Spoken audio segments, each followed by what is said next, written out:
7 দিনের local bus ধর্মঘটের পর আজ প্রত্যাহার করার পর বেথুয়াডারিতে প্রতিক্রিয়া বাস শ্রমিক ইউনিয়নের শুক্রবার 6টায় দেবগ্রাম বাস পরিবহন শ্রমিক ইউনিয়নের পক্ষ থেকে আইএনটিটিইউসি বিশেষ আবেদন জানানো হয়। কালীগঞ্জ ব্লকের অন্তর্গত দেবগ্রাম থেকে কয়েকটি রুটে বাস চলাচল করে, যেমন দেবগ্রাম, কাটোয়াঘাট, কৃষ্ণনগর, পলাশী মনুমেন্ট, পাটুলিঘাট, কালীগঞ্জ, বীরপুর ঘাট, এই বিভিন্ন রুটে বাসগুলি চলাচল করে। চলতে গিয়ে বাসের সামনে থেকে টোটো ও গাড়ির চালকরা তাদের বাসের স্টাফদেরকে মেরে বাস চলাচলকে অসম্ভব করে তুলেছে বলে অভিযোগ বাস শ্রমিক সংগঠনের। ঘটনাসূত্রে বলা যায়, বিগত 13/9/2025 তারিখে সকাল 9টার সময় ইউনিয়নের সদস্য কাটোয়াঘাটের আশাচিয়া স্টপেজে স্টাফদেরকে মেরে প্যাসেঞ্জার নামিয়ে দেওয়ার চেষ্টা করে। তারা কালীগঞ্জ থানায় লিখিত অভিযোগ জানান। আজ কয়েকদিন যাবৎ উপরিউক্ত সমস্ত রুটের বাসগুলি বন্ধ রাখা হয়েছে, কিন্তু প্রশাসনের কোনো ভ্রুক্ষেপ নেই। বাস চালিয়ে কোনো অর্থ হচ্ছে না, স্টাফদের মাইনে হচ্ছে না। তাদের আবেদন, একান্তভাবেই এই একটা নির্দিষ্ট সীমানার মধ্যে নিজ নিজ পঞ্চায়েতে চালানোর ব্যবস্থা করলে আমরা বিশেষ করে উপকৃত হব বলে তাদের দাবি। উল্লেখ করা যায় যে এই বিষয় নিয়ে কালীগঞ্জ বিডিও অফিসে এবং কৃষ্ণনগর এসডিও অফিসে এই নিয়ে বহু আলোচনা হয়, কিন্তু কোনো কার্যকরী পদক্ষেপ নেওয়া হয়নি। বাস চালানো দিনে দিনে তাদের পক্ষে খুব কঠিন হয়ে পড়েছে। ছাত্রছাত্রী ছাড়া বাসে সেরকম প্যাসেঞ্জার থাকে না। বাস শ্রমিকরা আজ বড় অসহায়।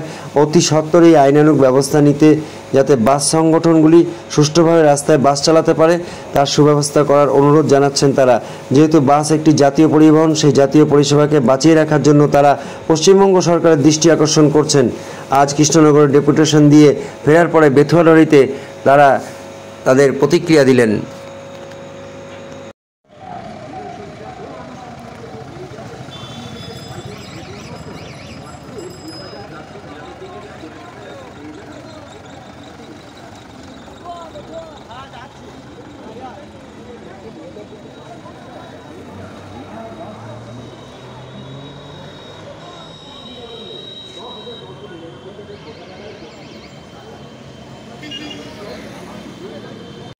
আপনাদের কি কর্মসূচি ছিল আজকে?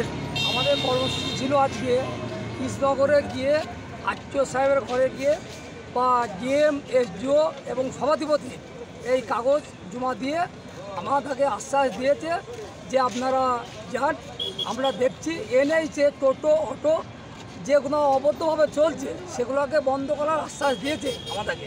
সেই আশ্বাস নিয়ে আমরা ফিরে এসেছি এবং এই নাকাশিপাড়ায় ফিরে আসার পর এই নাকাশিপাড়াতে আমরা সাংবাদিকের সামনে এইসব কথাগুলো তুলে ধরছি। অ্যাকচুয়ালি দাবিটা কি ছিল আপনাদের? দাবিটা ছিল আমাদের এনএইচের ওপর অটো, টোটো, কুটার বেআইনি অবৈধ তারা, সেইটা নিয়ে আমাদের মেন দাবি ছিল। এটা সেই দাবিটা আমাদের মেনে নিয়েছে প্রশাসন এবং আশ্বাস দিয়েছে, এবং ডিএম, আরটিও এবং এসডিও এবং সভাধিপতি।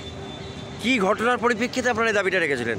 এই ঘটনাটার পরিপ্রেক্ষিতে গিয়েছিলাম, অটো টোটো যে আবার চলছিল এবং আমাদের স্টাফদের গালাগালি এবং বলতে গেলে মারধর, এবং কোনো কথা বলতে গেলে মারধর, আবার গেট মেরে দিলে ধুবুলিয়া বাজার থেকে আমাদেরকে দাঁড়াতে দিতাম না, অটো টোটো আমাদেরকে নিয়ে চলে আসতো। এই দাবিটা আমরা এই কর্মসূচি বন্ধ দেখেছিলাম।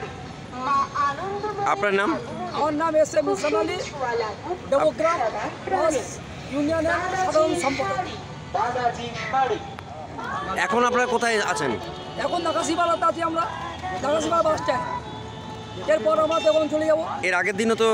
এর আগের দিনও এইখানেই আমরা ছিলাম, ধর্মঘট করেছিলাম। ধর্মঘট করেছিলাম এইখান থেকে শুরু করেছিলাম। এখন তাহলে বাস চলাচল স্বাভাবিক হচ্ছে? কাল থেকে বাস চলাচল সচল থাকবে।